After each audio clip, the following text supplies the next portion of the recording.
نبی کریم صلی اللہ علیہ وسلم نے ایک صحابی کو دیکھا، پتہ نہیں نبی کریم کے دل پہ کیا گزری ہوگی، ان کو روک لیا اور روکنے کے بعد قریب بلایا اور بلا کے کہنے لگے میرے صحابی میری ایک بات یاد رکھیں، جی آقا، جی سید المرسلین، جی خاتم النبیین، حکم کیجئے۔ تو اپنے باپ کے ساتھ تھا، میری ایک نصیحت یاد رکھیں، اپنے باپ کے آگے کبھی نہ چلا کر، اس کی سواری کے آگے نہ دوڑا کر، اس کے پیچھے رہا کر، اس کا احترام کیا کر۔ عمران بن حسین کے والد ابھی اسلام قبول نہیں کیا، کمرے میں داخل ہوئے، سارے صحابہ نے، سردار تو تھے، اکرام کیا، آئے بیٹھے، نبی کریم نے نصیحت کی، نصیحت کا ایسا اثر ہوا، اسلام کو قبول کیا۔ بیٹے عمران پاس بیٹھے ہیں، کھڑے ہوئے، باپ کا ماتھا چوما، باپ کی جوتی اٹھائی، نبی کریم کی آنکھوں سے آنسو رواں ہو گئے۔ اے اللہ کے رسول کیوں روتے ہیں؟ کہا جب تک مشرک تھا تب بھی کرام کرتا تھا، لیکن اللہ کی قسم اسلام قبول کیا تو بیٹے نے بیٹا ہونے کا حق ادا کر دیا ہے۔ نبی کریم صلی اللہ علیہ وسلم نے والدین کے بارے میں مجھے اور آپ کو کیا نصیحتیں کی ہیں، ہم یہ سمجھتے ہیں۔ خود نبی کریم کی زندگی کے اندر سے بھی اگر آپ جائزہ لیں، ہمیں یہ بات نظر آتی ہے کہ شاید نبی کریم کے والدین کا باب محو ہے۔ نبی کریم صلی اللہ علیہ وسلم 6 سال کے بچے ہیں، ام ایمن ہمراہ ہیں، نبی کریم کی والدہ جب فوت ہوتی ہیں، ایک 6 سال کا بچہ دوڑ دوڑ کے اپنی ماں کے جسد حاکی کے ساتھ لپٹتا ہے اور کہتا ہے ام ایمن کہاں لے کے جاتی ہو، میں اپنی ماں کو چھوڑ کے نہیں جاؤں گا۔ ماں کو دفن کیا جا رہا، بچہ رو رہا ہے، ام ایمن کھینچ رہی ہیں، وہ بار بار قبر پہ جا رہے ہیں۔ ایک عرصہ بیت گیا، نبی کریم یہیں سے گزرے صحابہ کے ہمراہ، وہاں پہ بیٹھ گئے، اپنی ماں کی قبر کے اوپر روئے۔ صحیح حدیث کے الفاظ ہیں، اتنا روئے، اتنا روئے، اتنا روئے کہ صحابہ آپ صلی اللہ علیہ وسلم کو روتا دیکھ کے رونا شروع ہو گئے۔ پوچھا آپ اتنا کیوں روتے ہیں؟ 6 سال کے بچے ہی تھے نا، 6 سال ہی کی تو عمر تھی، کیوں روتے ہیں؟ کہا مجھے میری ماں کی محبتیں یاد آ گئی، میری ماں کی الفتیں یاد آ گئی۔ اور صرف یہ حقیقی ماں کی بات نہیں ہے، رضائی ماں اماں حلیمہ بھی آئی تھی۔ نبی کریم کو خبر ملی ماں حلیمہ آئی ہے، وہ چادر نبوت والی، یا ایھا المدثر والی، یا ایھا المزمل والی ماں کے قدموں کے نیچے بچھا دی، ان کو بٹھایا، ان کا حال چال پوچھا۔ ماں نے اللہ کے فضل سے اسلام کو بھی قبول کیا، نبی کریم نے عزت و احترام بھی کیا، اکرام بھی کیا۔ اسی طرح ایک غزوے میں اسی ماں کی بیٹی اور رضائی بہن نبی کریم صلی اللہ علیہ وسلم کی شیمہ بھی آئی تھی، حلیمہ سعدیہ کا بھی اکرام ہوا تھا، شیمہ بھی آئی تھی۔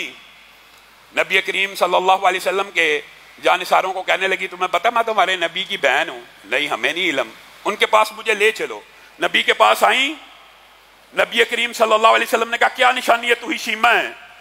شیمہ نے ایک ہی واقعہ سنایا، کہا آپ چھوٹے ہوا کرتے تھے، آپ کے جب دندانے مبارک آئے تھے، آپ کو میں کندھوں پہ اٹھایا کرتی تھی، آپ میرے پیچھے چکی سی کاٹ لیا کرتے تھے، اپنے دانتوں کو میری کمر میں گاڑ دیا کرتے تھے۔ نبی کریم صلی اللہ علیہ وسلم کی آنکھوں سے زار و قطار آنسو بہنے لگے۔ کہا شیمہ تو نے مجھے میرا سارا بچپن یاد کرا دیا، مجھے میری ماں یاد کرا دی، مجھے میری بہن یاد کرا دی، لاکھوں دینار دیے، درہم دیے، شیمہ میرے ساتھ چل مدینہ، اب باقی زندگی کرام اور عزت کے ساتھ گزاریں گے۔ کہا نہیں بھیا، آپ نے جو عزت احترام دی ہے اپنے قبیلے میں خوش ہوں، وہاں چلی جاؤں گی۔ نبی کریم صلی اللہ علیہ وسلم آپ دنیا کے سب سے بہترین حکیم ہیں، آپ دنیا کے سب سے بہترین دانا ہیں۔ آپ کے پاس معاویہ بن جہمہ آئے اور آ کے کہنے لگے اللہ کے رسول جہاد کرنا چاہتا ہوں، اچھا اللہ کی راہ میں لڑنا چاہتا ہوں، میں بھی قتال کرنا چاہتا ہوں، تیری ماں ہے؟ جی میری ماں ہے۔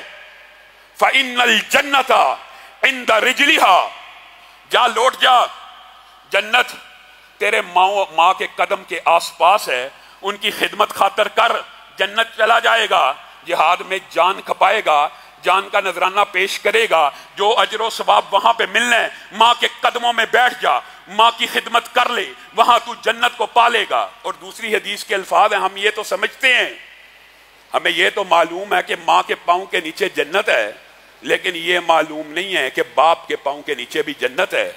اسی حدیث کے دوسری روایات کے جو الفاظ ہیں اندا ارجلہما، جنت ماں باپ کے قدموں کے نیچے ہے۔ ہم یہ سمجھتے ہیں کہ باپ اس کا ہمارے پہ اتنا حق ہے، ٹائم ٹیبل کا، ٹائم ٹیبل شیڈولڈ حق ہے، باپ کا حق شیڈولڈ ہے۔ بابا آپ نے مجھے، جب باپ ماں بزرگ ہو جائے نا، نعوذ باللہ اعوذ باللہ، یہ ہم کس معاشرے میں ہیں؟ جب وہ والدین جو بچے کو، وہ ماں جو ایک بچے کا پیمپر، لنگوٹی، جو بھی جو استعمال کرتا ہے، 2 سالوں میں 5 سالوں میں سینکڑوں بار تبدیل کرتی ہے، وہ بچہ جب طاقتور تندرست ہو جاتا ہے، وہ اپنے ماں باپ کو کیا کہتا ہے؟ اے میرے امی، اے میرے ابو، رات 12 بجے آپ نے مجھے بتا دینا، میں آپ کو واش روم کروا لاؤں۔ آپ نے مجھے 10 بجے بتا دینا، اس کے بعد میں نے بیوی بچوں کے پاس چلے جانا ہے۔ آپ نے 11 بجے کے بعد مجھے آواز نہیں دینی اور مجھے نہیں بلانا، ابھی جو طہارت کرنی ہے 12 بجے کر لینا۔